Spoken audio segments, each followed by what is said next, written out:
8 साल का एक बच्चा 1 रुपए का सिक्का मुट्ठी में लेकर एक दुकान पर जाकर पूछने लगा, क्या आपकी दुकान में ईश्वर मिलेंगे? दुकानदार ने यह बात सुनकर सिक्का नीचे फेंक दिया और बच्चे को निकाल दिया।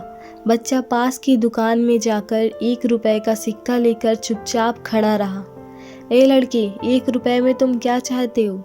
मुझे ईश्वर चाहिए, आपकी दुकान में है? दूसरे दुकानदार ने भी भगा दिया, लेकिन उस अबोध बालक ने हार नहीं मानी।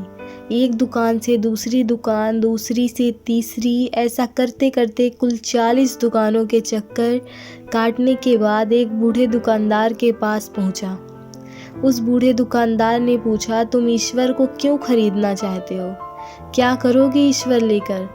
पहली बार एक दुकानदार के मुंह से यह प्रश्न सुनकर बच्चे के चेहरे पर आशा की किरणें लहराई। लगता है इसी दुकान पर ही ईश्वर मिलेंगे। बच्चे ने बड़े उत्साह से उत्तर दिया, इस दुनिया में माँ के अलावा मेरा और कोई नहीं है। मेरी माँ दिन भर काम करके मेरे लिए खाना लाती है। मेरी माँ अब अस्पताल में है। अगर मेरी माँ मर गई तो मुझे कौन खिलाएगा? डॉक्टर ने कहा है कि अब सिर्फ ईश्वर ही तुम्हारी माँ को बचा सकते हैं। क्या आपकी दुकान में ईश्वर मिलेंगे? हाँ मिलेंगे। कितने पैसे हैं तुम्हारे पास? सिर्फ 1 रुपए। कोई दिक्कत नहीं है, 1 रुपए में ही ईश्वर मिल सकते हैं। दुकानदार बच्चे के हाथ से 1 रुपए लेकर उसने पाया कि 1 रुपए में एक गिलास पानी के अलावा बेचने के लिए और कुछ भी नहीं है। इसलिए उस बच्चे को फिल्टर से 1 गिलास पानी भर कर दिया और कहा, यह पानी पिलाने से ही तुम्हारी माँ ठीक हो जाएगी। अगले दिन कुछ मेडिकल स्पेशलिस्ट उस अस्पताल में गए। बच्चे की माँ का ऑपरेशन हुआ और बहुत जल्दी ही वह स्वस्थ हो उठी। डिस्चार्ज के कागज़ पर अस्पताल का बिल देखकर उस महिला के होश उड़ गए।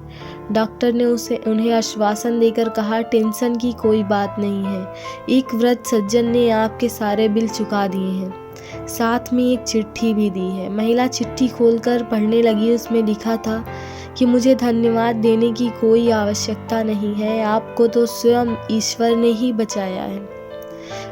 मैं तो सिर्फ एक जरिया हूँ। यदि आप धन्यवाद देना ही चाहती हैं तो अपने अबोध बच्चे को दीजिए, जो सिर्फ 1 रुपए लेकर नासमझों की तरह ईश्वर को ढूंढने निकल पड़ा। उसके मन में यह दृढ़ विश्वास था कि एकमात्र ईश्वर ही आपको बचा सकते हैं।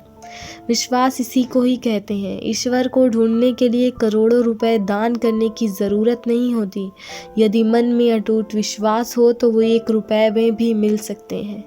जी हाँ दोस्तों, आज आपको हमारी कहानी कैसी लगी? अगर अच्छी लगी हो तो हमारे वीडियो को लाइक और हमारे चैनल को सब्सक्राइब ज़रूर कर दीजिएगा। Thanks for watching.